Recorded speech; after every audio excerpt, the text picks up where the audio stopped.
Members of the United States Congress, thank you very much.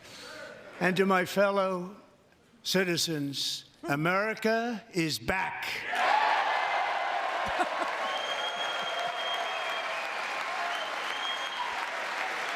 Oh my God. Yeah, we're back. We're back 100 years. Is what he's done. He was saying how he's done more in like 43 days than presidents do in their entire, term of office, sometimes 2 terms. Yes, I mean, he has destroyed everything in just a very, low amount of days, 43. Only 43 days. And he has had thousands of people fired by lying about their performance reviews, which didn't happen. He has the stock market tanking because he has put tariffs on our allies, on our friends.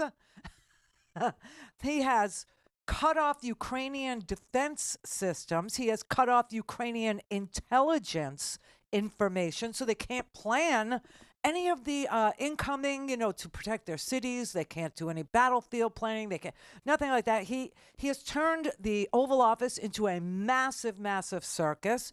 And inflation is on the rise. He literally has taken us back 100 years, almost 100 years. 1930s, 1930-ish. Smoot Hawley, anybody? Yes, when the Great Depression was just about to occur, we had another brilliant president, Herbert Hoover, who believed that, putting tariffs on everything would solve a million problems.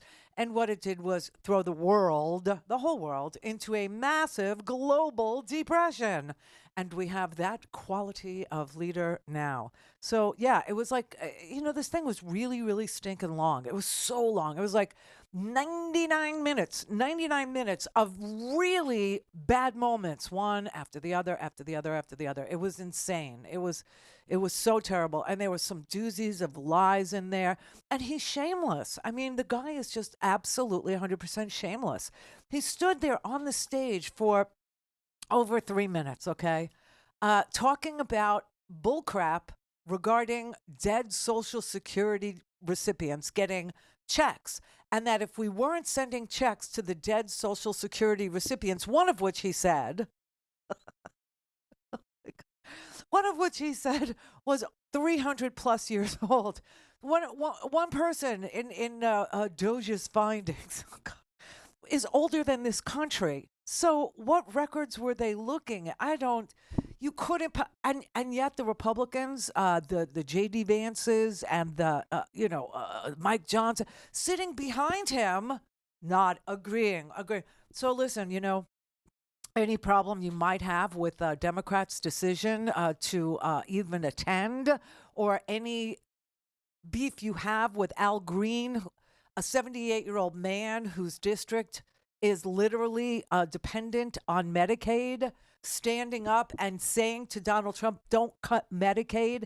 And then the idea that they kicked out a 78-year-old man, I hope they feel strong. I hope that made Donald Trump feel real strong. Because, frankly, when Large Marge dressed up as a white vagina, do you remember that? She dressed up like a big white, she was supposed to be a balloon, a Chinese balloon. Remember that? And her and little Lauren, got up and started screaming at President Biden. You're a liar. You lie. You lie. You're a liar. Nobody had them removed. I didn't see Nancy Pelosi sicking security on, these upstarts, on these loudmouths, on these, disruptors, if you must, if you will, if you may.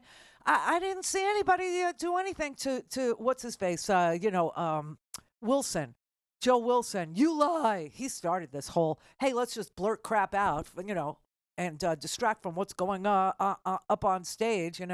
Al, I don't remember anybody saying he needed to be removed. I don't remember anybody that was heckling Joe Biden, where Joe Biden had to stop and say, oh, you don't like that bill? Does anybody remember this? Or is it really short attention span theater now for everybody? Nobody was ever removed. Nobody was ever asked to be removed. Nobody ever asked the security.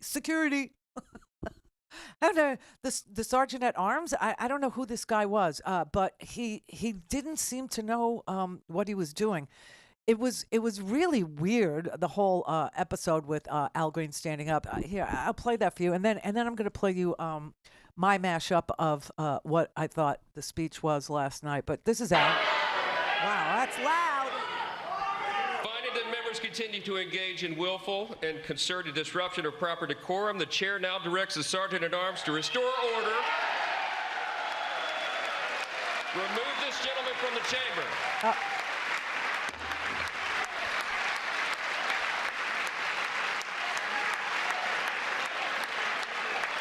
See that guy? I don't think he knows. Oh, here they come. Strong and wrong, everybody. Strong and wrong. There they are with their little IFBs in their ear. Oh, very official. Very, very. Oh, hello.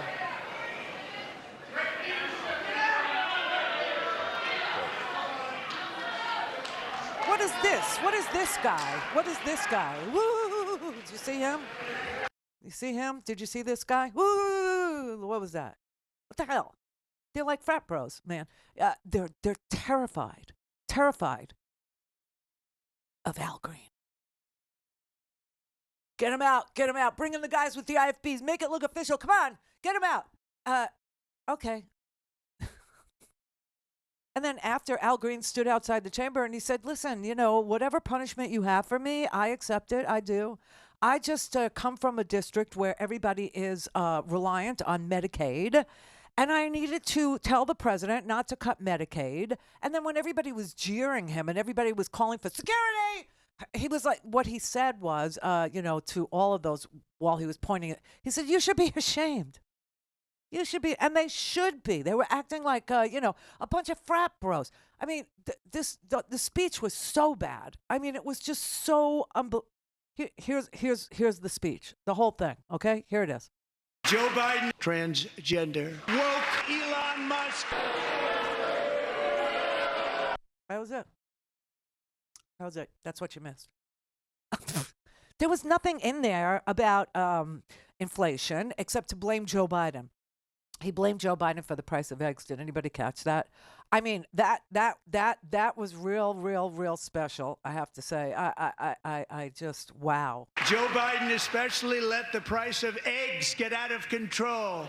The egg price is out of control. Look at them. Look at these two. And we're working hard to get it back down. Secretary, do a good job on that. You inherited a total mess from the previous administration.